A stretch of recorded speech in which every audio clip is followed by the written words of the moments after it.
یہ کورو کنسلٹنٹ میں نے نام تو ٹھیک لیا ہے نا؟ کورو رائٹ. کورو کا مطلب ایک نیا آغاز، ایک اچھی بگننگ.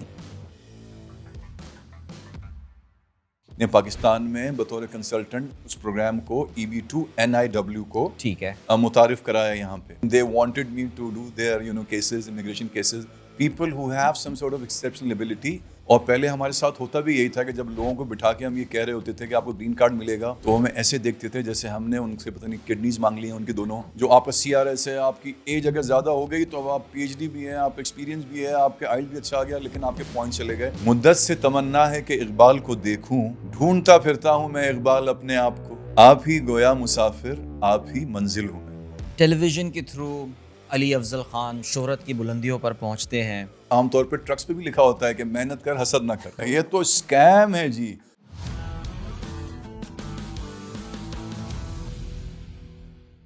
السلام علیکم and welcome to start up Pakistan کی ایک اور پوڈ کاسٹ کے ساتھ آپ کا میزبان عدیل اظہر آپ کی خدمت میں حاضر ہے. اس وقت اپنے دوست یاروں میں کہیں بیٹھ جائیں، کسی شادی کی تقریب میں چلے جائیں، کہیں پر بھی ہوں، دفتر میں بیٹھے ہوئے ہوں، ایک ٹاپک جس کو اوائڈ نہیں کر سکتے وہ ہے امیگریشن. آپ کے اپنے سرکل میں ہی اگر آپ کا کوئی دوست اب تک باہر نہیں گیا ہو تو کم از کم باہر جانے کے لیے پر ضرور تول رہا ہوگا، ادھر ادھر دیکھ رہا ہوگا، اس کی ایگزامپل اس کی ایگزامپل دیکھو یار، یہ بھی چلا گیا، وہ بھی چلا گیا، وہ کتنا سیٹ ہو گیا، یار ہم تو یہیں رہ گئے.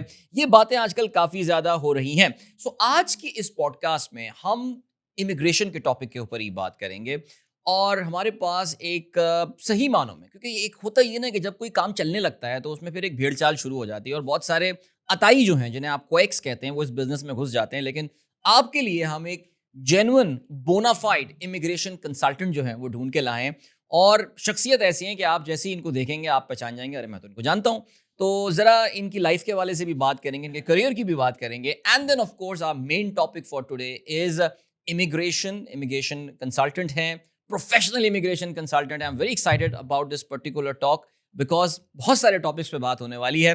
سو please welcome Mr Ali Afzal Khan who is the managing director of کورو کنسلٹنٹس. السلام علیکم علی صاحب. وعلیکم السلام ورحمۃ اللہ وبرکاتہ. یہ کورو کنسلٹنٹ میں نے نام تو ٹھیک لیا ہے نا؟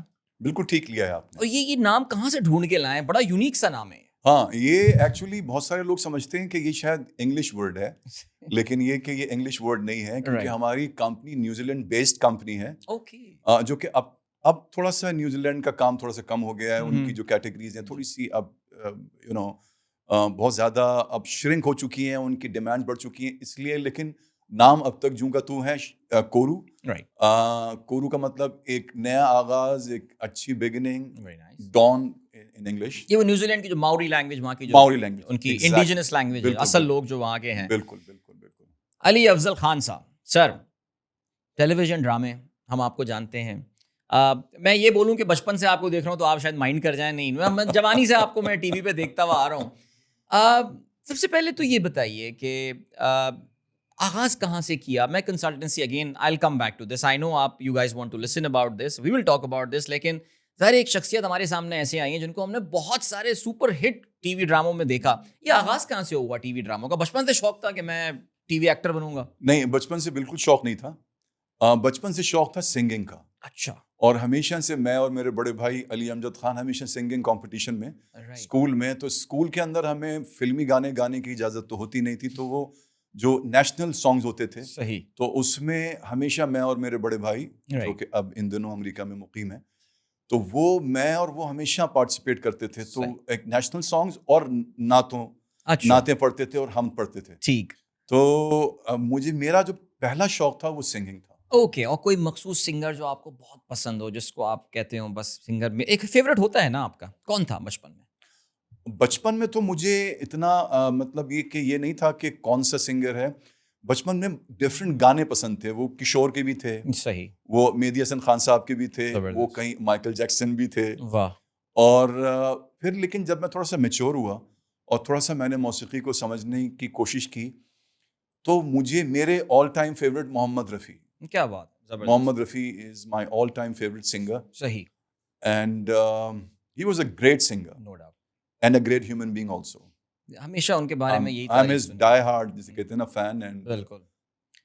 مجھے تو لوگ مرید کہتے ہیں ان کا, بیکاز میں اتنا زیادہ ان کی تعریفیں کرتا ہوں, تو وہ لوگ کہتے ہیں کہ یار آپ تو لگتا ہے کہ ان کی مرید ہیں. تو ابھی بھی مائک ملتا ہے کہیں شادی میں, کوئی تقریب وغیرہ خاندان میں ہو رہی ہے, رفیع کا کوئی گانا ہو جاتا ہے اس طرح؟ خاندان مطلب یہ کہ جو ہماری امیڈیٹ فیملی ہے اس میں Right. تو میں ڈیفینیٹلی ہم لوگ گاتے ہیں, سب مل کے گاتے ہیں. ٹھیک ہے. ایکچولی میں بھی, میرے بڑے بھائی بھی, اور یہ جو میرے جو چھوٹے بھائی ہیں وہ بھی. اچھا. تو ہم سب فیملی والے مل کے بیٹھ کے خوب گاتے ہیں. صحیح. تو پھر میں یہ کوشش کرتا ہوں کہ محمد رفیع کے گانے گائے. اور رفیع صاحب کی جو ایک اور خاص بات ہے کہ انہوں نے باقاعدہ موسیقی سیکھی نہیں, انہوں نے سنگنگ سیکھی نہیں تھی, انہوں نے خدا داد ان میں صلاحیت دی ہے. نہیں, وہ کشور تھے ایکچولی, انہوں نے نہیں, رفیع نے بھی میں نے سنا ہے. نہیں, رفیع صاحب نے سیکھی تھی. اچھا. ان کے تو استاد تھے, کیونکہ کلاسیکل رفیع صاحب کا بہت اسٹرانگ. بالکل ایسے ہی. تو کلاسیکل آپ بغیر سیکھے آپ چاہے کتنے ہی خدا داد ہوں, کیونکہ وہ سیکھنی پڑتی ہے. تو پھر یہ کشور تھے, کشور دا واز ناٹ لائک جسے کہتے ہیں کہ ٹرینڈ, جسے کہتے ہیں کلاسیکلی, لیکن یہ کہ رفیع صاحب تو پورا کلاسیکل انہوں نے سیکھا. رائٹ. اور ایک دو استاد ان کے ہیں. زبردست. سو اس کے بعد پھر ایکٹنگ کی طرف آنا ہوا. ہاں, ایکٹنگ کی طرف آنا ایسے ہوا میرا کہ میں ایک کمپنی کے اندر سیلز میں جاب کرتا تھا. ٹھیک ہے. تو بڑا انٹرسٹنگ واقعہ ہے, میں چاہوں گا کہ ہمارے جو ناظرین ہیں آپ کے اس پوڈ کاسٹ کے توسط سے, کہ میں وہاں پہ ایک سیلز ریپرزینٹیٹیو تھا. اوکے. اور وہاں پہ وہ جو کمپنی تھی انہوں نے ایک ملک امپورٹ کیا فرانس سے, جس کو وہ مارکیٹ کر رہے تھے یہاں پاکستان میں. ٹھیک ہے. تو میں وہاں پہ سیلز ریپرزینٹیٹیو تھا. تو میرا کام یہ تھا کہ میں جا کے جو ہمارے سیلز آفیسرز تھے یہ دیکھنا کہ اویلیبلٹی ہے کہ نہیں مارکیٹ میں, اور خاص طور پہ جو ہول سیلرز ہیں ان سے جا کے ملنا. صحیح. تو ایک دفعہ مجھے بلایا میرے مینیجنگ ڈائریکٹر نے کمپنی میں, تو ان کے پاس ایک کورل ایڈورٹائزنگ ایجنسی کے جو سی ای او تھے وہ بیٹھے تھے. صحیح. تو انہوں نے اپنے بڑے مخصوص انداز میں کہا, میری کمپنی کے مینیجنگ ڈائریکٹر نے, بھائی یہ آپ کو دیکھا ہے, آپ کو لینا چاہ رہے ہیں یہ اشتہار میں. اچھا. تو میں نے کہا سر کون سے اشتہار میں؟ تو کہنے لگے یہی جو ہمارا ملک کا جو برانڈ ہے. رائٹ. تو میں نے کہا سر میں نے تو کبھی نہیں کام کیا, اور کیسا لگے گا کہ جب ایک آدمی ایڈ میں بھی آ رہا ہو صحیح اسی پروڈکٹ کی, اور وہ لے کے اس کو لے کے جہاں بھیج بھی رہا ہو. اس سے اچھی اور کیا بات ہوگی؟ اس سے ان کے لیے تو اس سے اچھی کوئی بات نہیں تھی خیر, لیکن میرے لیے تھوڑا سا یہ تھا کہ یار یہ تو بڑا آکورڈ لگے گا مجھے, میں اسکرین پہ بھی آ رہا ہوں اور لوگ مجھے پہچانیں گے, میں دودھ بھی ان کا جا کے مارکیٹ کر رہا ہوں. لیکن that was my very first experience. Right. And then the rest is history. Very nice. اور اس کے بعد پھر یہ کہ میں نے پھر کچھ ایڈ کیے. پھر ٹیلی ویژن, چونکہ میں ایڈورٹائزنگ ایجنسی میں آ گیا بعد میں, یعنی سیلز کمپنی سے اس کے بعد پھر میں آ گیا ایڈورٹائزنگ ایجنسی میں. ایک دی ایڈورٹائزنگ ایجنسی ہوتی تھی یہاں پہ, تو میں ان کی سیلز میں پہلے آیا, پھر سیلز ایگزیکٹو ہو گیا ان کا, پھر کلائنٹ سروس میں آ گیا, کلائنٹ سروس ایگزیکٹو ہو گیا. ٹھیک. تو ہمارا ٹی وی جانا آنا ہوتا تھا, تو مجھے کسی نے بتایا کہ یہاں پہ ہارون رند صاحب جو ہیں, جو کہ بڑے مشہور اس زمانے کے دیواریں اور جنگلیں اور اس طرح کے بڑے ڈرامے انہوں نے پروڈیوس کیے تھے, وہ ان کو ایک نئے لڑکے کی تلاش تھی. اس زمانے میں لڑکا ہوتا تھا تو کہنے لگے کہ ان کو تلاش ہے. تو وہ ایک پلے تھا جو زاہدہ ہنا, جو جون ایلیا مرحوم کی جو بیگم صاحبہ تھیں, انہوں نے لکھا تھا, اور وہ فیض صاحب کی ایک نظم سے ماخوذ تھا, زرد پتوں کا بن جو میرا دیس ہے. وہ پوری ایک نظم, طویل نظم ہے فیض صاحب کی. بالکل.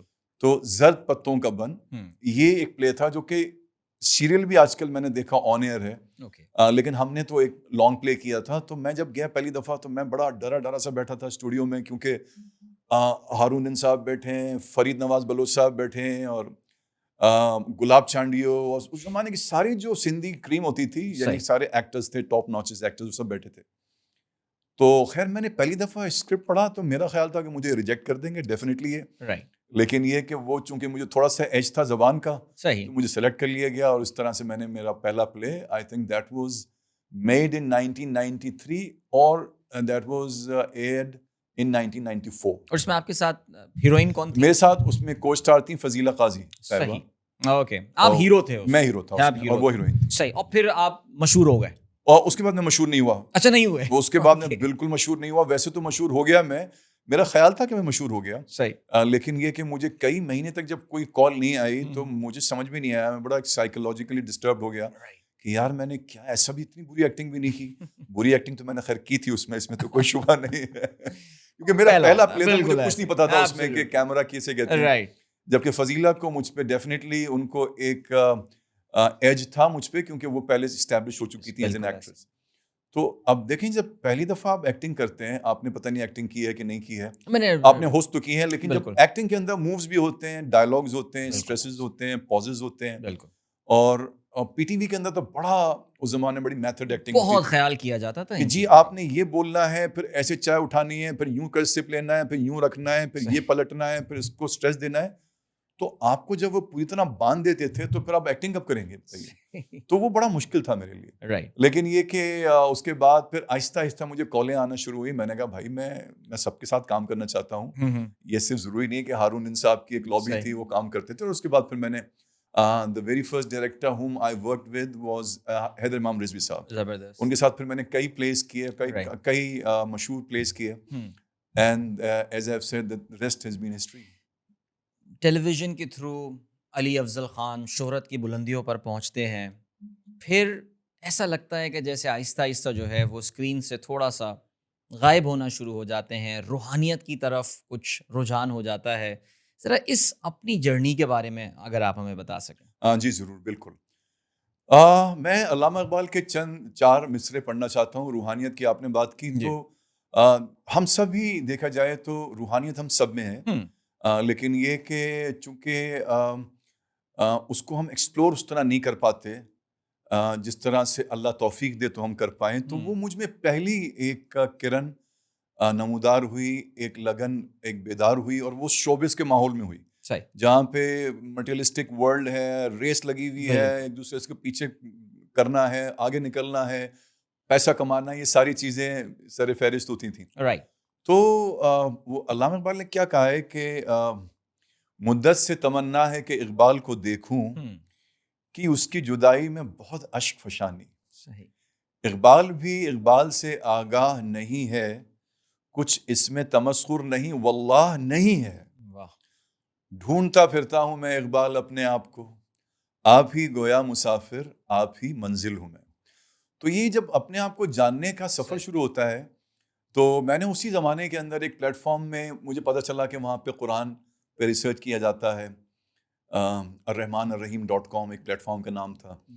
تو بابر چودھری صاحب اس کے روح رواں تھے. میں وہاں پہ گیا تو وہاں پہ میرے اور بھی میری جو فریٹرنیٹی کے اس زمانے میں لوگ تھے، نجم شیراز تھے، فرحان علی آغا تھے، ایون فضیلہ نے بھی بعد میں جوائن کیا، ان کے میاں قیصر صاحب، اور بہت سارے ڈفرینٹ واک آف لائف کے لوگ موجود تھے وہاں پہ.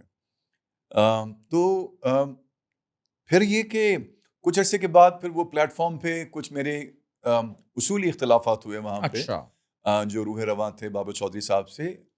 لیکن یہ کہ بہرحال میں نے قرآن پڑھنا وہیں پہ شروع کیا. تو اس کے بعد پھر مجھے جنید جمشید صاحب ملے. ارے واہ. وہ میرے بڑے اچھے مرحوم، اللہ ان کو غریق رحمت کرے، جنت میں اعلیٰ درجات کرے ان کے. تو انہوں نے پھر ان کو پتا تھا کہ میری قرآن کی میں اسٹوڈنٹ ہوں، کیونکہ وہ 1-2 پی ٹی وی کے لائیو پروگرامز میں میرے ساتھ وہ پروگرام کر چکے تھے. تو وہ میری جو بھی قرآنک نالج تھی تو وہ ان کو اندازہ تھا کہ یہ he could be an asset to Tablighi Jamaat also. So he started working on me کہ یار تم تبلیغ میں آؤ. آپ پہ محنت شروع میں نے شروع کر دی. انہوں نے جیسے کرتے ہیں محنت شروع کرتے ہیں. ٹھیک ہے. پھر میری مولانا طارق جمیل صاحب سے ملاقات کرائی انہوں نے، اور انہوں نے مولانا نے پھر بڑی شفقت اور محبت سے مجھے انہوں نے تربیت کی. میرے بڑے سوال تھے. جنید بھائی تو ہار گئے تھے میرے سوالوں کے جواب، کیونکہ میری جو بنیادی کوڈ آف ایجوکیشن تھی یا ہر مسلمان کی، وہ تو قرآن مجید ہے. بے شک. تو میں ان سے یہ کہتا تھا کہ یار قرآن مجید آپ لوگ کیوں نہیں کوڈ کرتے ہیں؟ آپ احادیث کی کتابیں آپ کرتے ہیں کوڈ، لیکن وہ قرآن مجید تو نہیں ہے. تو وہ کہتے تھے کہ یار تم آگے کوڈ کرو، تم تبلیغ میں آؤ، تم کرو. تو خیر پھر آہستہ آہستہ مجھے یہ ہونا، آپ نے کہا نا کیا وجہ تھی جی. تو to cut the story in short, کہ شام کو میں ہوتا تھا تبلیغی جماعت میں، وہاں پہ قرآن اور مطلب احادیث اور جنت اور دوزخ اور عذاب قبر. اگلے دن مجھے ڈائلاگ بولنے پڑتے تھے ہیروئن کے ساتھ. صحیح ہے. تو بڑا عجیب ایک کانفلکٹ تھا میری زندگی میں، سمجھ میں نہیں آ رہا تھا کیا چیز چھوڑوں. ٹھیک. تو میں نے سوچا کہ میں یہ چھوڑ دیتا ہوں، کیونکہ وہاں پہ اللہ کے وعدے نظر آ رہے تھے مجھے صاحب، جس کے لیے مجھے مولانا نے کہا کہ آپ کو نہیں چھوڑنا چاہیے تھا.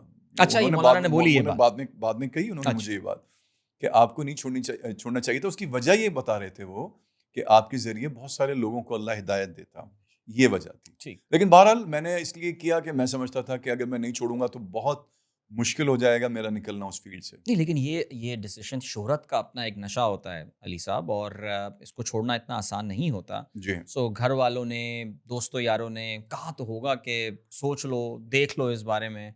ریگریٹ تو نہیں ہوا آج کوئی کبھی؟ نہیں، ریگریٹ تو اللہ کا شکر ہے مجھے بالکل ریگریٹ نہیں ہے، بلکہ آپ یقین کریں جو اللہ والوں سے میں ملا، ان چلوں میں بڑے بڑے اللہ والوں سے میں ملا، صحیح. تو وہ جب ان کو پتہ چلا کہ میں نے چھوڑ دیا ہے شوبز، تو وہ مجھے کہنے لگے کہ ایک دن تم دیکھنا کہ یہ شوبز کے لوگ جو ہے نا وہ تمہارے پاس آئیں گے، اچھا. ہے نا. تو میں یہ سمجھ کے سن لیا کرتا تھا کہ چلو میری ہمت بندھانے کے لیے، حوصلہ بڑھانے کے لیے یہ کہہ رہے ہیں، اوکے ٹھیک ہے. صحیح. لیکن مجھے بعد میں جب میری یہ شوبز سے میں نے کنارہ کشی کی، پھر میں جے ڈاٹ کا حصہ بھی بنا کیونکہ جنید بھائی نے کہا تم ادھر آ جاؤ. اچھا. ذریعہ معاش کا مسئلہ تو تھا پہلے کہ میں کیا کروں گا. بالکل. تو انہوں نے کہا کچھ انویسٹمنٹ تم کرو، کچھ سیونگ ہے. میں نے کہا کچھ سیونگ ہے. تو وہ ہم نے اب ہمارا ایک آبائی گھر تھا وہ ہم نے سولڈ آؤٹ کیا تھا، تو کچھ پیسے سیو ہمیں سب کو ملے. صحیح. تو خیر ہم نے انویسٹ کیے جے ڈاٹ میں، تو جے ڈاٹ ذریعہ معاش کا تو مسئلہ حل ہو گیا ہمارا. صحیح ہے. الحمدللہ. پھر یہ کہ میرے جو چھوٹے بھائی ہیں احسن خان، وہ آج سے کوئی 14-15 سال پہلے ایک جرمن ایفیلیٹڈ کنسلٹنسی فرم تھی، اس میں کام کر رہے تھے. تو جب خاصا تجربہ ہو گیا ان کو، تو آج سے 10-11 سال پہلے he came to me and he shared this idea to me. What about like starting our own consultancy firm? Right. اور آپ کو اللہ نے ایک شہرت دی ہے، ایک نام دیا ہے، اگر آپ اس کا فیس بنیں گے اور آپ کو تھوڑی سی نالج ہوگی تو اچھا ہوگا بہت ہی کمپنی کے لیے. ٹھیک. تو پھر ہم نے 10-11 سال پہلے یہ سفر شروع کیا، اور بعد میں جب اللہ نے ہمیں کامیابی دی تو میں نے دیکھا کہ بہت سارے ہمارے وہ پروگرام تھے، اس میں ہمارے بڑے بڑے سٹار جو پاکستان اور ایون انڈیا کے بھی سٹارز ہیں، پاکستانی لوگ ہیں. صحیح. they contacted me, they came to me and they wanted me to do their cases, immigration cases. Very nice. تو مجھے وہ جو کہا تھا انہوں نے، جو مجھے اس وقت لگتا تھا کہ نہیں انہوں نے ایسے کہہ دیا ہوگا، تو مجھے اب یقین ہو گیا اس میں. تو کوئی ریگریٹ نہیں ہے، یقین کریں. بلکہ مجھے بہت خوشی ہے کہ ایون میں شوبز میں تھا اور میں نے کوئی 8-9 سال پہلے کنارہ کشی اختیار کی. اس وقت کوئی بہت زیادہ یعنی پیسہ نہیں آ گیا تھا، یا بہت زیادہ اچھے کنڈیشن نہیں تھا. آ گئی تھی شوبز میں، پیسہ تو آ گیا تھا، ٹھیک ہے، لیکن اب بہت زیادہ آ گیا. اب بہت زیادہ. تو مجھے یاد ہے میں خود بھی حالانکہ لیڈ میں رولز کرتا تھا، پھر میں نے کیریکٹر رولز بھی شروع کیے، ظاہر سی بات ہے. تو مجھے اپنے چیکس کے لیے اکثر اپنے کبھی کبھی چینلز کے اونرز کو اپروچ کرنا پڑتا تھا. رائٹ. کہ بھائی ہمارا چیک تو کر دیں، کبھی اے آر وائی. یہ تو اس کام میں ہے ویسے، لیکن اللہ کا شکر ہے اب ہمیں پتہ ہی نہیں ہوتا کہ کس سے چیک کریں، خود بخود ہی اللہ ہماری ساری ضرورتوں کو پوری کر دیتا ہے. تو مجھے کوئی ریگریٹ. تو آپ جے ڈاٹ چھوڑ کے پھر آپ اس نہیں، still I am a part of J dot. اچھا، you still are. Okay. I am still a part of J dot. I am the جو ان کی ایک فرینچائز ہے، I am the franchisee of their Sukkur outlet. جو ان کی Sukkur out late ہے، صحیح، اس کا میں فرینچائز پارٹنر ہوں. Very nice. تو آج بھی میرا ان سے تعلق ہے. جنید بھائی تو نہیں رہے، جنید بھائی نہیں رہے، لیکن سہیل بھائی ہیں، سہیل حامد خان صاحب جو اس کو اون کرتے ہیں، جی، ان سے ویسے ہی دوستانہ اور برادرانہ تعلقات ہیں میرے. That is great. تو سکھر کی کیا وجہ؟ آپ کا تعلق تو ویسے کراچی سے ہی ہے نا؟ جی، میرا تعلق کراچی سے ہی ہے. صحیح. میں سکھر نہیں چاہتا تھا کہ میں سکھر میں کھولوں، کیونکہ مجھے بزنس کا کوئی آئیڈیا نہیں تھا اس وقت. صحیح. کیونکہ یہ بات ہے آج سے 13-14 سال پہلے کی. رائٹ. تو انہوں نے مجھے کہا، مولانا نے مجھ سے کہا کہ میں نے کہا مولانا سکھر جب میں پہلی دفعہ گیا تو سکھر کے جب میں نے حالات دیکھے وہاں پہ، تو مجھے یہ لگا، میرا جو بھی اس وقت ایک امیچور ذہن تھا، میں نے کہا یار یہاں پہ کہاں اتنا برانڈ کی چیز لوگ خریدیں گے. بالکل. تو میں نے کہا مولانا ان کو سمجھائیں، یہ سکھر میں آؤٹ لیٹ مجھے کھول کے دے رہے ہیں، یعنی انویسٹمنٹ تو آف کورس میں ہی کر رہا تھا اس کے لیے، صحیح ہے، مگر کراچی میں کھول کے دینا یار، کراچی اتنی بڑی مارکیٹ ہے. تو مولانا کہنے لگے کہ بھائی دیکھو، تم چپ چاپ وہ جو کہہ رہا ہے نا، تم ابھی کرو وہی، رائٹ. نہ اپنی نظریں آنکھوں کو استعمال کرو، نہ اپنے دماغ کو. بالکل صحیح کہہ رہے تھے، کیونکہ وہ سکھر سندھ کا تیسرا بڑا شہر ہے. بالکل. اور پھر وہ واقعی پہلے مہینے سے ہی وہ جس طرح سے لوگوں نے اس کو خوش آمدید کہا ہے اور جیسے سیل شروع ہوئی، تو وہ ڈیسیجن بالکل ٹھیک تھا ہمارا. زبردست. That is brilliant. چلیں، یہ آپ کی جرنی، مزہ آیا اس پورے ڈسکشن کو جاننے میں، اور سوالات اور بھی بہت زیادہ آ رہے ہیں، لیکن we need to come to the main topic which is about the consultancy. So کورو کنسلٹنسی کیم انٹو بینگ. بھائی نے آئیڈیا دیا آپ کو، آئیڈیا جو ہے وہ اچھا لگا، اٹ کیم انٹو ایگزسٹنس. ٹھیک ہے جی. اب یہ بتائیے کہ اس وقت تو بڑے بزی ہوں گے آپ ویسے. ہاں، یہ تو بڑا بنیادی ایک سوال پہنچتا ہے. تو میرے خیال سے تو اس وقت چائے پینے کا بھی ٹائم نہیں مل رہا ہوگا آج کل. بالکل ٹھیک کہہ رہے ہیں کہ یہ چند سالوں سے، ویسے تو میں نے بتایا کہ ہمارا پورا یہ 10-11 سال پہ محیط ہے ہمارا پورا یہ جو سفر ہے، لیکن چند سالوں سے اس میں خاصی تیزی آ چکی ہے، اور لوگ جتنا لوگوں سے ہوتا ہے کہ وہ ڈفرینٹ جو پیتھ ویز ہیں امیگریشن کے، وہ ایکسپلور کرنا چاہتے ہیں، اور وہ اپنی قسمت آزمانا چاہتے ہیں. پہلا کیس یاد ہے جو سکسیسفل کیا تھا آپ نے؟ اس کی بڑی امپورٹنس ہوتی ہے نا. کون سا، which was the first case? ہاں ویسے تو اب تو اللہ کا شکر ہے کہ میں بڑی ہیوملٹی سے یہ بات کہہ رہا ہوں کہ مجھے یاد نہیں آ رہا پہلا کیس کون سا ہے، بیکاز اتنے سارے الحمدللہ ہو گئے. لیکن یہ کہ میرا خیال ہے کہ پہلا اب دو طرح کے ہمارے کیا ہے کہ جب ہم بات کرتے ہیں امیگریشن سروسز کی، تو اللہ کی بڑی مہربانی سے اب جو کورو کنسلٹنٹ ہے وہ پاکستان کی جو امیگریشن کنسلٹنسی ہے، امیگریشن اسسٹنس کے اندر ایک بہت ہی ریلائبل نام ہے. اس کی وجہ یہ ہے کہ ہم نے آج سے 3 سال پہلے ایک یو ایس اے کی امیگریشن بیسڈ ایک کیٹیگری ہے which is called EB2. There are several employment based categories starting from EB1, EB2, EB3, EB4, EB5. But we actually targeted and researched over EB2 NIW. تو ہم نے اس پہ research کی and we actually as a consultant launch this program, جس سے ہمارے بڑے rivals کو بڑی تکلیف بھی ہوتی ہے. وہ کہتے ہیں بھائی ایسے کہتے ہیں جیسے گھر میں بنایا انہوں نے یہ پروگرام. تو گھر میں تو کوئی بھی نہیں بناتا پروگرام، ہمیشہ سے انسان تو ایکسپلورر ہی رہا ہے، ہمیشہ ایکسپلور کرتا ہے. بالکل. لیکن جب ہم یہ کہتے ہیں تو ہم پوری دیانتداری سے یہ کہتے ہیں، رائٹ. اور اس میں ایک طرح سے کوئی تکبر نہیں ہوتا. سب سے پہلے تو ہم اللہ کا شکر ادا کرتے ہیں کہ ہم نے پاکستان میں بطور کنسلٹنٹ اس پروگرام کو EB2 NIW کو متعارف کرایا یہاں پہ. رائٹ. اور NIW کی وجہ سے یہ پروگرام بہت ہی ایک اسپیشل پروگرام ہو گیا کہ یو ایس اے اپنے نیشنل انٹرسٹ ویور، یعنی اپنے نیشنل انٹرسٹ کے تحت ویور دے رہا تھا پہلی دفعہ آفٹر اے لانگ ٹائم. یعنی پہلے ہم یہ سنتے تھے کہ صرف جو ایکسٹرا آرڈنری جو کیسز ہوتے تھے یا جو کیسز ہوتے تھے یا جو لوگ ہوتے تھے ریسرچر سائنٹسٹ ان کو ویورز وہ دے دیتے تھے کہ ان کو they never required any labour certification اور جاب آفر اور they were dependent over the employer to file their petition. Right. تو یہ ساری چیزیں تقاضے تھے ان کے. لیکن یہ کہ 2016 کے بعد ہمارے یو ایس اے نے اپنے بہت سے اسکلڈ ورکرز کو بھی جو جن کے پاس ماسٹرز کی ڈگری تھی، 18 ایئرز ماسٹرز کی ڈگری تھی with more than 2 years of experience, یا کسی کے پاس بیچلر کی بھی ڈگری تھی، bachelor not of 14 years but of 16 years 4 year اور 16 years کا بیچلر ہو ود 5 years ایکسپیرینس ہو. ان کو امریکہ اپنے نیشنل انٹرسٹ کی وجہ سے ویور دے رہا تھا اگین کہ now they don't require a job offer, nor they require a labor certification, and سب سے above all that they themselves can file the petition. They are not dependent on any employer to file the petition on their behalf. They themselves can file the petition. یہ بہت بڑا ویور تھا. مجھے حیرت یہ ہو رہی ہے علی کہ 2016 تو وہ ٹائم تھا جب ڈونلڈ ٹرمپ امریکہ میں پریزیڈنٹ بنے تھے، اور ڈونلڈ ٹرمپ کو جنرلی ایک اینٹی امیگریشن پریزیڈنٹ کے طور سے جو ہے وہ جانا جاتا تھا. تو وال بنانے کو تیار تھے اور یہ ساری چیزیں تھیں. ان کے دور میں آپ یہ کہہ رہے ہیں کہ یہ EB2 2016 کے اندر ایک ڈائناسار ایکٹ وہاں پہ اس کو ترمیم کی گئی وہاں پہ بھی. ٹھیک ہے. اور یہ ڈائناسار ایکٹ کو انہوں نے یہ اس کو امینڈمنٹ کر کے یہ کہا گیا کہ اب صرف ریسرچرز یا بڑے ہائی کیلیبر سائنٹسٹ ہی نہیں بلکہ اب امریکہ کی یعنی نیشنل انٹرسٹ کے اندر بڑے اسکلڈ ورکرز بھی ہیں جو چاہیے.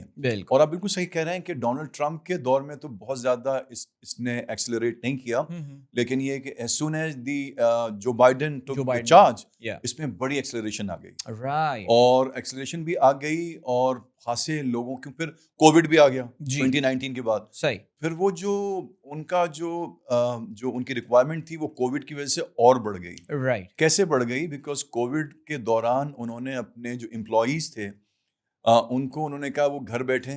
ٹھیک. یعنی شفل تو کرتے رہتے تھے وہ شفٹوں میں، لیکن most of the time they sit at their homes. ٹھیک ہے. اور they work from their homes. Right. تو اب جب انہوں نے گھر بیٹھے تو ان لوگوں کے دماغوں نے کچھ زیادہ کام کرنا شروع کیا کہ آپ کو پتہ ہے امریکہ کی زندگی تو کتنی تیز زندگی ہے. تو بہت سارے لوگ پھر چلے گئے امیزون پہ یا اپنے کوئی سوشل میڈیا پہ یا کوئی آن لائن بزنسز پہ.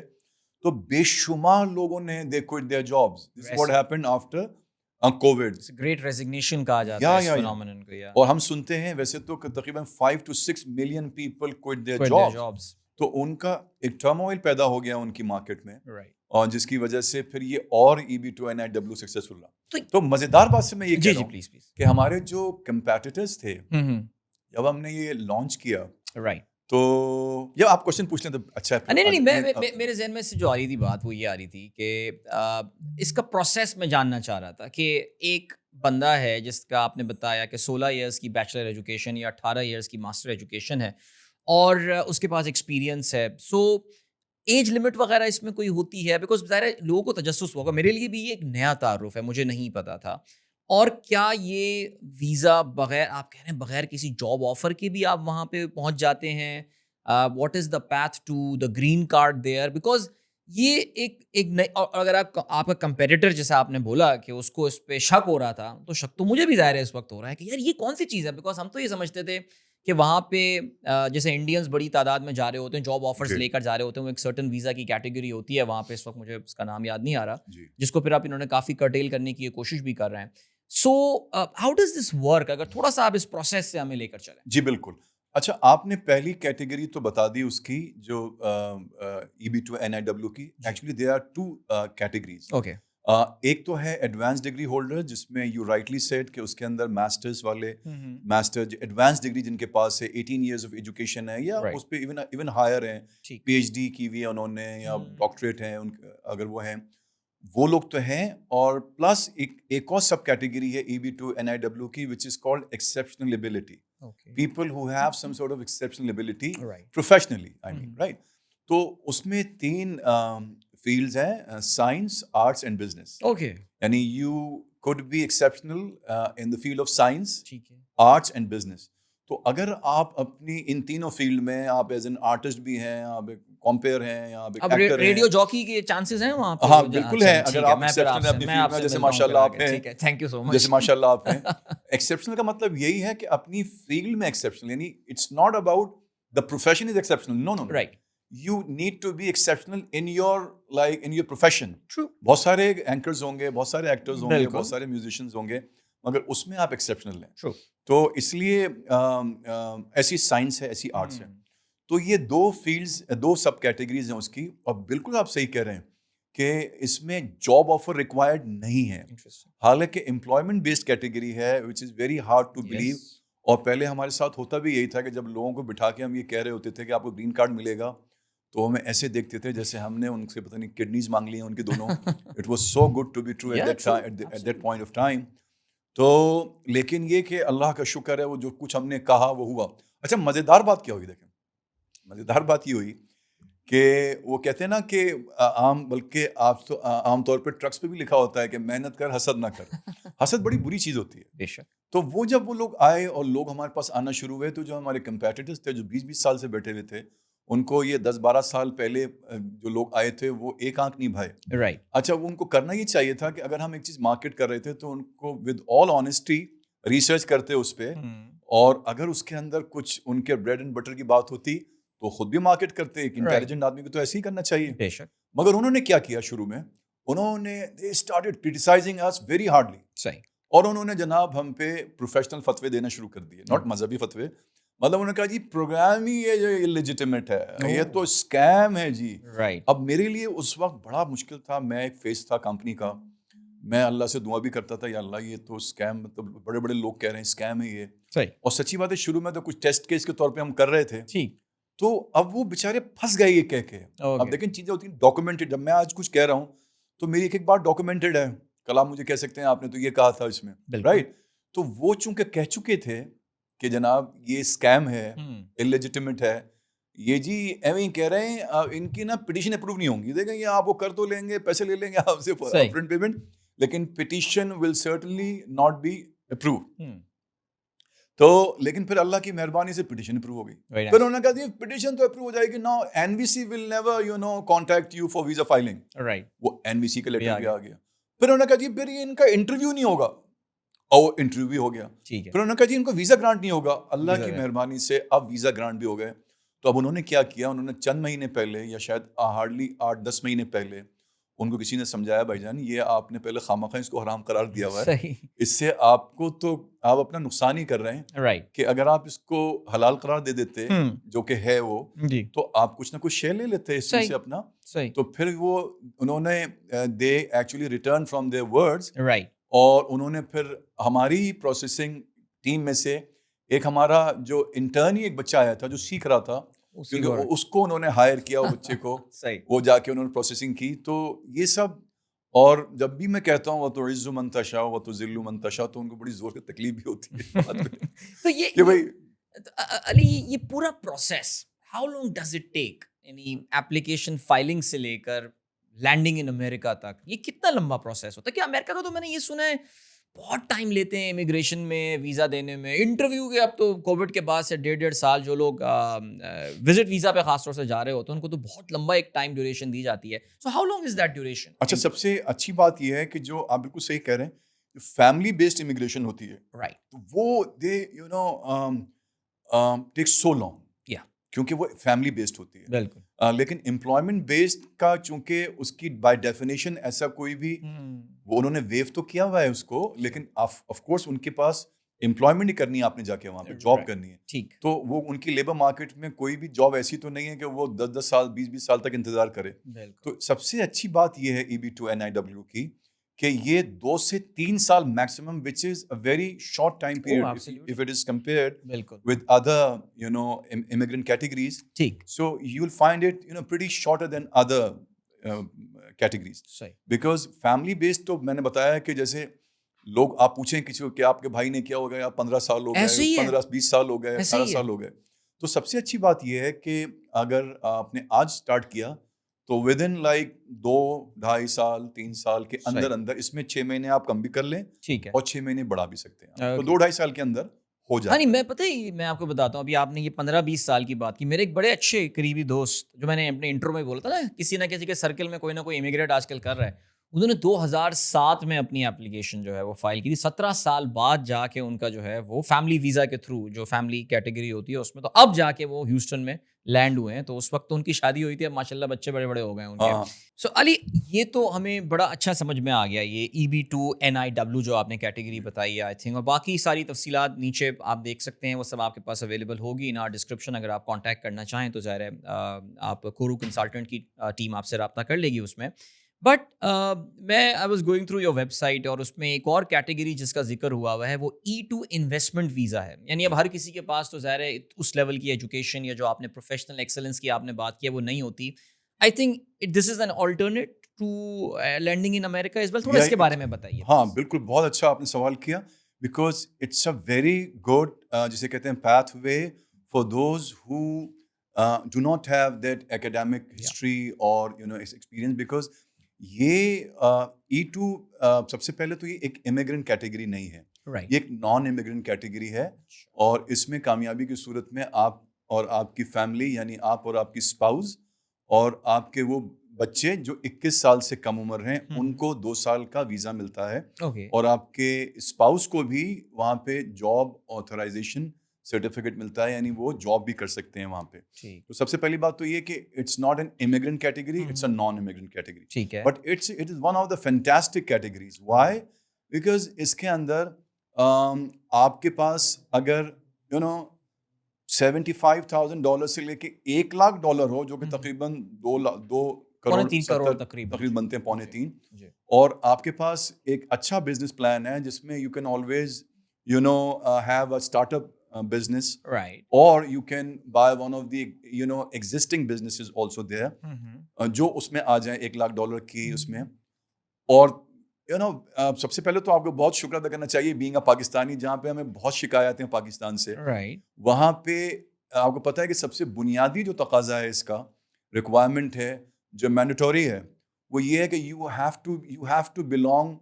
have to belong to one of those countries which have signed the treaty with USA, Treaty of Navigation and Commerce. ٹھیک ہے. تو سب سے پہلے کہ آپ دیکھیں, India is not among those list, is not among those countries. Russia is not there, China is not there, but Pakistan is certainly there. ٹھیک ہے. تو سب سے پہلے یہ ایک بہت اچھی بات ہے کہ being a Pakistani you can utilize this visa, E2 visa. ٹھیک. And as I said کہ یہ ایک انویسٹمنٹ ویزا ہے, لیکن یہ وہ انویسٹمنٹ نہیں ہے جیسے EB-5 ایک اور کیٹیگری ہے, تو اس کے وہ جو کہ امیگرینٹ کیٹیگری ہے, اس کی investment you will be surprise to know it would either be $800,000 اور $1,050,000. تو وہ تو بہت زیادہ ہے یقیناً, لیکن اس کے مقابلے میں E2 ایک بڑا سا ایک لو انویسٹمنٹ کے ساتھ ہمارے وہ پاکستانی جو آپ کی اس پوڈ کاسٹ کے تھرو سن رہے ہیں میری بات کو, جو یہ $75,000 سے لے کے $1,00,000 تک انویسٹ کر سکتے ہیں اور ان کے پاس اچھا بزنس پلان ہے تو وہ اپلائی کر سکتے ہیں. ان کو اور ان کی بیوی بچوں کو 2 سال کا ویزا مل سکتا ہے. دا بیسٹ پارٹ از کہ ہمارا اس کے اندر سکسیس ریشیو 98-99% ہے, اور وہ 1-2% بھی ہے تو وہ اس میں کوئی نہ کوئی ایویڈنس مسنگ ہوتا ہے یا کوئی ڈاکومنٹ مسنگ ہوتا ہے یا سم تھنگ کوئی سیکیورٹی کا مسئلہ ہوتا ہے, کبھی کبھی آ جاتا ہے. Otherwise it's almost 100%. And the best part is کہ ود ان 8 to 10 months یہ ویزا ہو جاتا ہے. That's great. تو 2 سال آپ امریکہ میں رہ سکتے ہیں, اور یہ پھر ایکسٹینڈ بھی ہو جاتا ہے. آئی مین آپ کا بزنس اسٹیبلش ہو جائے تو آپ پھر کوئی کیٹیگری چینج کر کے you can stay there for a longer term. اچھا, پہلی بات تو یہ کہ آپ you can always do that, کیونکہ آپ کا جو بھی اسپاؤز ہے, بیکاز ویسے ڈائریکٹلی تو نہیں کر سکتے آپ ایسا. ٹھیک ہے. لیکن سب سے بنیادی بات یہ ہے کہ بہت سارے لوگ ہیں جو ڈیلیبریٹلی چینج نہیں کرتے اور وہ رہنا چاہتے ہیں اسی E2 ویزا پہ. وائی؟ بیکاز وہ بزنس لوگ ہیں, وہ سمجھتے ہیں بیکاز آپ جیسے ہی پرماننٹ ریزیڈنٹ بنتے ہیں تو ایک سرٹن اماؤنٹ آف ٹیکس آپ پہ امپوز ہو جاتا ہے USA کے لا کے مطابق.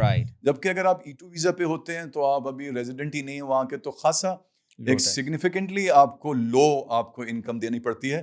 تو وہ لوگوں کا کاروبار چل رہا ہوتا ہے, وہ 20 سال سے رہ رہے ہیں, 2 سال کے بعد رینیو کرتے ہیں اور اپنا ٹیکس بچاتے ہیں. میں یہ جاننا چاہتا ہوں, یہ کیٹیگری ہے کہ رینیول ہوتا رہتا ہے. اور دوسرے وہ لوگ جو چاہتے ہیں کسی طرح سے گرین کارڈ میں اس کو کنورٹ کرنا, تو ان کے جو اسپاؤزز جو جاب کر رہے ہیں, اگر میاں نے اپلائی کیا ہے تو بیوی کوئی جاب کر رہی ہوگی, بیوی نے کیا ہے تو میاں کر رہا ہوگا کوئی جاب, ان کے امپلائر کے تھرو وہ گرین کارڈ آفر کر سکتے ہیں ان اسکل ورکرز کو. انٹرسٹنگ. ویسے پاکستانیوں کی تو جو آج کل گو ٹو ڈیسٹینیشن ہے علی, وہ تو کینیڈا ہے. اور جس کو دیکھو آج کل تو واقعی, اب جیسے میں اپنے خاندان کی بات کروں تو ماشاء اللہ آدھا خاندان کینیڈا میں ہی رہ رہا ہے. اب وہ جس حال میں بھی رہ رہا ہے لیکن ہیں وہ آج کل کینیڈا میں. لیکن کمپیریزن میں, اس کے مقابلے میں امریکہ جو ہے, آئی تھنک ان کا امیگریشن, یا میرا بھی اتفاق ہوا ہے امریکہ بہت طویل ایک روڈ ٹرپ کرنے کا, جو اپرچونیٹیز اور جو اکنامک آپ کو مائٹ امریکہ میں نظر آتی ہے, that's not there in Canada. ویسے آپ کا کیا اس بات سے اگری کریں گے؟ نہیں, بالکل صحیح کہہ رہے ہیں آپ کو. I do agree with this, because دیکھیں بہت فرق ہے امریکہ کی اکانومی اور کینیڈا کی اکانومی میں. سب سے پہلی بات تو ہیوج ڈفرینس ہے, بلکہ کینیڈا کی اکانومی تو بہت ڈپینڈنٹ ہے, جو وہ ایکسپورٹ کرتے ہیں USA کو, تو وہ خود بہت زیادہ ڈپینڈنٹ ہے USA پہ. اور امریکہ کو لینڈ آف اپرچونیٹیز کہا جاتا ہے, اس میں کوئی 2 باتیں نہیں ہیں. لیکن دیکھیں کینیڈا بہت بڑا ہے وہاں پہ, ٹھیک ہے, وہاں پہ جا کے اسٹرگل شروع میں 1 سال بہت اسٹرگل کرنی پڑتی ہے. بعض اوقات لوگوں کو 3-3 4-4 مہینے آپ کو, کیونکہ پہلے ان کا فارمیٹ سمجھنا بہت ضروری ہے کہ ان کے فارمیٹ کے اندر دے آر 2 جو ان کے پرومیننٹ جو ان کے فارمیٹ ہیں. ایک تو ایکسپریس انٹری ہے, جس کو میں سمجھانے کے لیے کہتا ہوں یہ T20 کرکٹ ہے, because you need to be good at all the departments of this play. Bowler بھی آپ کو بہترین ہونا ہے, بیٹسمین بھی بہترین ہونا ہے, اور فیلڈر بھی ہونا ہے. تو express entry is all about your points actually. جو آپ کا CRS ہے, آپ کی ایج اگر زیادہ ہو گئی تو آپ PhD بھی ہیں, آپ ایکسپیرینس بھی ہے, آپ کے آئلز بھی اچھا آ گیا, لیکن آپ کے پوائنٹس چلے گئے, تو آپ you would never be able to reach out to that required CRS. تو express entry is very hard, right. دوسرا جو ایک آسان پیتھ وے ہے وہ ہے PNP, پروونشل نامینی پروگرام. وہ قدرے اس سے آسان ہے ایکسپریس انٹری سے. اور اس میں کیا ہے کہ کوئی پروونس یہ دیکھتے ہوئے کہ ان کی لیبر مارکیٹ میں ان کو یہ HR کا بندہ چاہیے, یا فائنینس کا چاہیے, یا بینکر چاہیے, یا جو بھی چاہیے, یا فوڈ ٹیکنالوجسٹ چاہیے, بایو میڈیکل کا بندہ چاہیے, تو وہ فیڈرل گورنمنٹ کو کہتا ہے کہ جی میں نامینیشن ان کو نامینیٹ کر رہا ہوں. تو پھر اس طرح سے فیڈرل گورنمنٹ ان کو یعنی انویٹیشن بھیج دیتا ہے. تو کینیڈا بھی پچھلے سال تو ہمارے بڑے کینیڈا کے کیسز ہو رہے تھے, اور اب بھی میں سمجھتا ہوں کہ یہاں سے زیادہ اس وقت جو پاکستان کے حالات ہیں رائٹ ناؤ, اس سے تو بہتر ہے آپ وہاں پہ جا کے ڈفرینٹ جو آپ کے جو چانسز ہیں اس کو آپ ایکسپلور کریں. رائٹ, اسٹرگل یہاں بھی ہے, اسٹرگل انیشلی تو وہاں پر بھی ہوتی ہے, لیکن ظاہر ہے کینیڈا میں جو ایڈوانٹیج ہے وہ کہ ویلفیئر اسٹیٹ ہے, میڈیکل وغیرہ آپ کا کور ہو جاتا ہے جب آپ پراپر امیگریشن کے تھرو. سب سے بڑی بات یہ ہے, بہت بڑا فیکٹر ہے یہ بہرحال.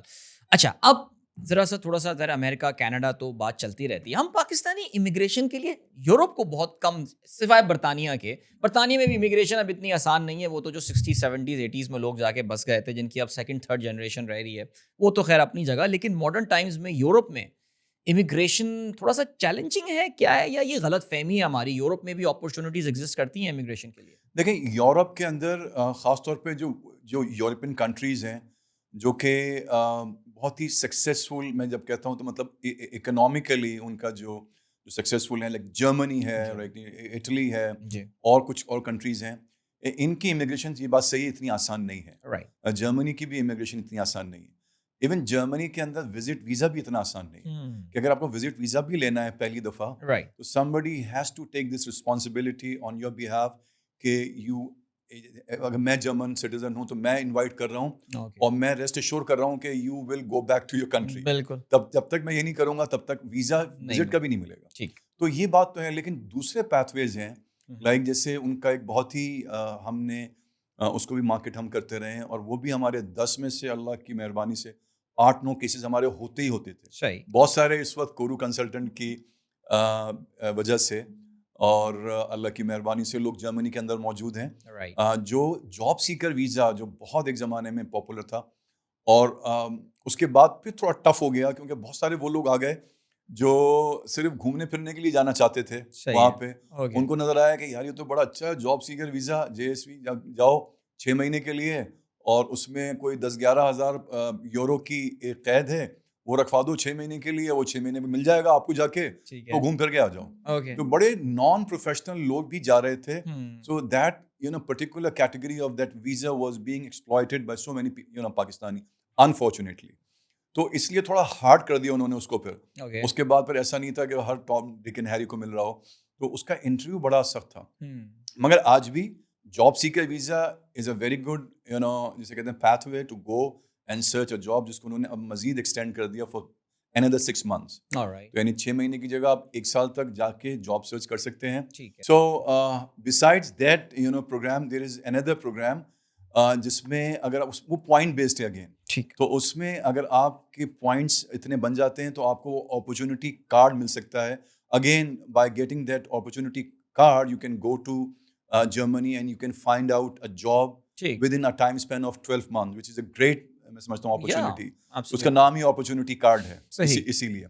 اور اسی طرح نیوزی لینڈ کا بھی ہے کہ نیوزی لینڈ کے اندر بھی ہم لوگ جو جاب جو ہوتی ہے یعنی جاب اسسٹنس پرووائڈ کرتے ہیں. یعنی کہ ہم کوشش کرتے ہیں کہ وہاں کی کہیں HR جو کمپنیز ہوتی ہیں ان کے HR سے کانٹیکٹ کر کے کہ ہم چاہیں, ہم کوشش کرتے ہیں کہ آپ کے جو انٹرویوز ہیں وہ اس کو ہم لوگ یعنی وہ کرتے ہیں, یعنی شیڈیول کرتے ہیں. تو اس میں بہت آسانی ہو جاتی ہے آپ کو نیوزی لینڈ کی جاب اسسٹنس کے لیے. یہ کیونکہ آپ نے شروع میں بتایا بھی کہ یہ نام آپ نے انسپائر ہی نیوزی لینڈ سے ہوا ہے, تو میرے ذہن میں یہ آ رہا تھا پوائنٹ کہ کیا نیوزی لینڈ کو بھی آپ لوگ ابھی تک کیٹر فار کرتے ہیں امیگریشن کے لیے؟ کیونکہ نیوزی لینڈ ایک بہت چھوٹا سا ملک ہے اور ظاہر ہے وہاں اپرچونیٹیز بھی نسبتاً کم ہی ہوتی ہوں. رائٹ ہاں بالکل کرتے ہیں, بلکہ میں بہت زیادہ ایکسپلین تو نہیں کر پاؤں گا اس وقت آپ کو, لیکن یہ کہ آف کورس آپ کے اس پوڈ کاسٹ کے نیچے جو ڈسکرپشن ہے اس کے اندر ہم نے وہ لوگ جو ایسپیرنٹس ہوں گے جو نیوزی لینڈ میں جاب کرنا چاہتے ہیں تو ان کو بہت آسانی ہو جائے گی. They can always contact one of our immigration counsellors, so they our counselors will definitely tell them the whole story. بالکل. علی نے جیسے ابھی بتایا کہ ایون جرمنی کے کیس میں بھی جو ہے وہ جو پوائنٹ سسٹم کی بات کی ہے, سو نیچے جو ڈسکرپشن میں ہم نے لنک دیا ہوا ہے, آپ کانٹیکٹ کر سکتے ہیں with the Kaurav consultant team,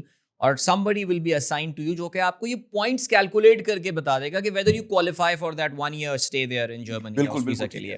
تو آپ کو کرنا یہ ہے کہ ہماری اس پوڈ کاسٹ کے نیچے یہ ہم نے لنک دیا ہوا ہے, آپ کورو کنسلٹنٹس کے کانٹیکٹ نمبرس پہ اور ان کے لنک وغیرہ پہ جا سکتے ہیں, اور وہاں پہ they will assign someone to you from their team جو کہ آپ کی یہ جرمنی کے حوالے سے اسپیسیفکلی پوائنٹ کیلکولیشن وغیرہ کر کے دے دے گا, اور وہ یہ بتائے گا کہ whether you qualify for this opportunity card جو آپ نے بات کی ہے. اچھی بات یہ ہے کہ جرمنی کے اندر وہ لوگ جنہوں نے DAE کیا ہوا ہے اور یعنی میٹرک کے بعد 3 سال کا ڈپلوما ایسوسیٹ انجینئرنگ جو ایگزیکٹلی وہ بھی اس اپلائی کر سکتے ہیں جرمنی کے لیے, یعنی اس اپرچونٹی کارڈ. یعنی آپ کو بہت زیادہ ہائیلی کوالیفائڈ ہونے کی ضرورت نہیں ہے, ان لائک دی EB-2NIW جس کے اندر آپ کو ماسٹرز ہونا ہے یا بیچلر ہونا ہے, تو ضروری نہیں. اس میں آپ اگر آپ نے DAE بھی کیا ہوا ہے تو which you do like 3 years after matric, 13 years کی ایجوکیشن بھی ہو, تو آپ اپلائی کر سکتے ہیں. علی ایک ایریا جو اس وقت بہت زیادہ میں کہوں گا کہ جس کی ڈیمانڈ ہے, بیکاز میرا نوجوانوں کے ساتھ بڑا واسطہ پڑتا ہے آج کل, اور آج کل جس نوجوان کو دیکھو وہ ہائر ایجوکیشن کے لیے باہر جانا چاہتا ہے,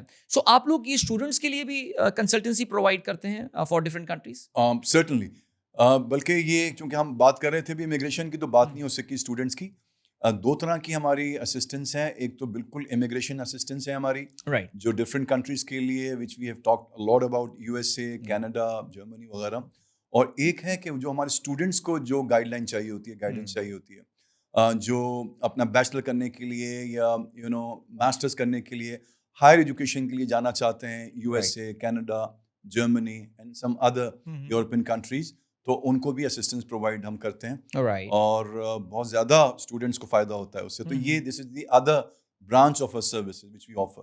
زبردست. سو اتنا ماشاء اللہ آپ لوگوں کا میں دیکھ رہا ہوں کہ اسکوپ ہے, تو آپ نے اپنے آپ کو you are registered from New Zealand still you are, یا کسی اور ملک میں بھی ایکریڈیشن وغیرہ آپ لوگوں نے اور بھی کی؟ جی بالکل. نیوزی لینڈ تو ہم نے دیکھا جائے تو شروعات ہی ہماری نیوزی لینڈ سے تھی. صحیح. اور ہم لوگ USA کے بھی آتھورائزڈ جسے کہتے ہیں کنسلٹنٹ ہیں, اور ہم نے we registered a company in California. So you can say we are one of the اور we are the authorised consultant here in Pakistan. مجھے I am not sure about it کہ کوئی اور بھی ہو سکتا ہے, کوئی اور بھی ہوں, لیکن میری نالج میں اب تک نہیں ہے. صحیح. لیکن یہ کہ میں اپنے بارے میں کہہ سکتا ہوں, کورو کنسلٹنٹ کے بارے میں, کہ ہم جو ہیں وہ USA کے آتھورائزڈ کنسلٹنٹ ہیں. رائٹ. بہت سینسٹیو کام ہے یہ علی. اس میں جو امپورٹنٹ چیز ہے وہ یہ کہ بیکاز امریکہ کے لاز آر پریٹی, وہ بڑی کہتا ہوں عقابی نظر سے چیزوں کو دیکھ رہے ہوتے ہیں. اگر آپ کو یاد ہو پاکستان کے ریسنٹلی ایک سوشل ورکر بہت بڑے امریکہ میں ایک کیس میں پھنس گئے تھے.